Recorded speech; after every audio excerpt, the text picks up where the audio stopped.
শুধুমাত্র 2 দিন বাকি আছে। আগামী কালকে শনিবার, তারপরে দিন রবিবার, তারপরে দিন সোমবার, 2 দিন মাত্র ঈদের আছে বলতে পারে।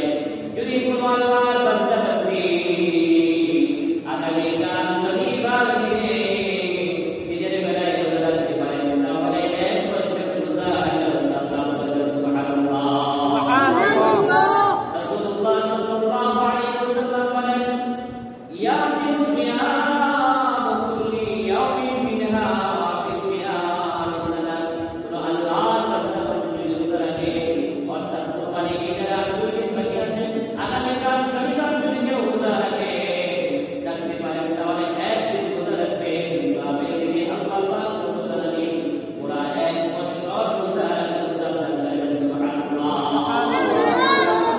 তারপরে দিন রবিবার, যদি আল্লাহর কোনো বান্দা বান্দি রবিবার দিন রোজা রাখতে পারে, রাসূল সাল্লাল্লাহু আলাইহি ওয়াসাল্লাম বলেন, সিয়াম ইয়াউম আরাফা আহতাসিবু আলা আল্লাহ আন ইউকাফিরা as-sanata allati qablahu was-sanata allati ba'dahu।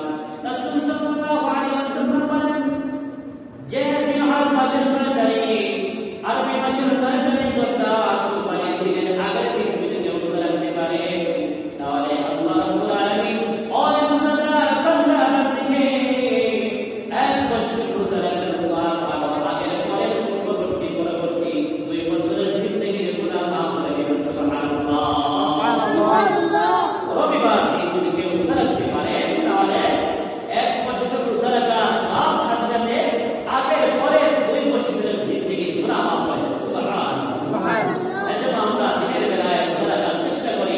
আগামী কালকে বিশেষ করে আমরা পুরুষ মহিলা যারা আছে, বালিকা উপযুক্ত সবাই আগামী রবিবার কুরবানির দিনের আগের দিন, এই দিন যেন আমাদের সকল রোজাদার হিসাবে থাকতে পারি, রোজা রাখতে পারি, সেই সাহায্য তৌফিক আল্লাহ তাআলার নিকটে চাচ্ছি। আল্লাহ তাআলা যেন আমাদের সবাইকে রোজা রাখার তৌফিক দান করুন। আল্লাহুম্মা আমিন। রাতের বেলায় ইবাদত ওয়া কিয়াম কুল্লি লাইলাতিন মিনহা বিকিয়াম লাইলাতুল কদর। রাসূল সাল্লাল্লাহু আলাইহি ওয়াসাল্লাম বলেন, যদি কোনো আল্লাহর বান্দা নিয়ম অনুসারে, নিয়ম অনুযায়ী যদি রাতের বেলায় সবাই ইবাদত করতে পারে, আল্লাহ তাআলা সুবহানাহু করে দাঁড়াইতে পারে, বান্দা হয়তো আধা ঘন্টা 1 ঘন্টা বান্দা জিকির নামাজ পড়তে পারে, তিলাওয়াত জিকির আজকার করতে পারে, কিন্তু সওয়াবের দিকে আধা ঘন্টা 1 ঘন্টা থাকবে না, বরং আল্লাহ রাব্বুল আলামিন আয়াতুল কদর 83 বছর কদর ইবাদত সাধনা করে। সুবহানাল্লাহ সুবহানাল্লাহ। ওয়া কিয়ামু লাইলাতিন মিনহা বিকিয়াম লাইলাতুল কদর।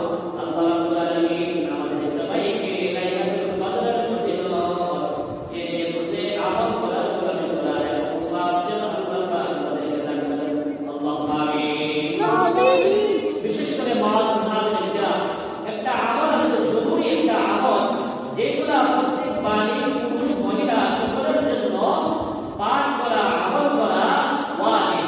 সুবহানাল্লাহ। এই আমলগুলো আপনাকে আমাকে প্রথমে জানতে হবে যে কোন আমলগুলো করতে হবে। অবশ্যই ওয়াজিব যেগুলো অবশ্যই করতে হয়, না করলে গুনাহ হয়ে যাবে, আমরা গুনাহগার হয়ে যাব। তাহলে সেই আমলগুলো হলো আইয়ামে তাশরীক অর্থাৎ তাকবীরের তাশরীক, 5 দিন, মোট 5 দিন 23 নামাজের পরে, মোট 5 দিন ফরজ 23 নামাজের পরে তাকবীরের তাশরীক প্রত্যেক বালিগ পুরুষ মহিলা সকলের উপরে একবার বলা ওয়াজিব। সুবহানাল্লাহ সুবহানাল্লাহ। তাহলে কয়দিন কুরবানির তাকবীরের তাশরীক করতে হবে? 5 দিন। 5 দিন কুরবানি 5 দিন, অতঃপর 5 দিন 23, অতঃপর 23 তাকবীরের তাশরীক পুরুষ মহিলা বালিকা সকলের উপরে সেই তাকবীরগুলো অবশ্যই করতে হবে, আমল করতে হবে। এখন প্রশ্ন হলো যে মাসালা পুরুষরা জোরে করবে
হবে আগামী শনিবার দিনগত রাত, আগামী শনিবার দিনগত রাত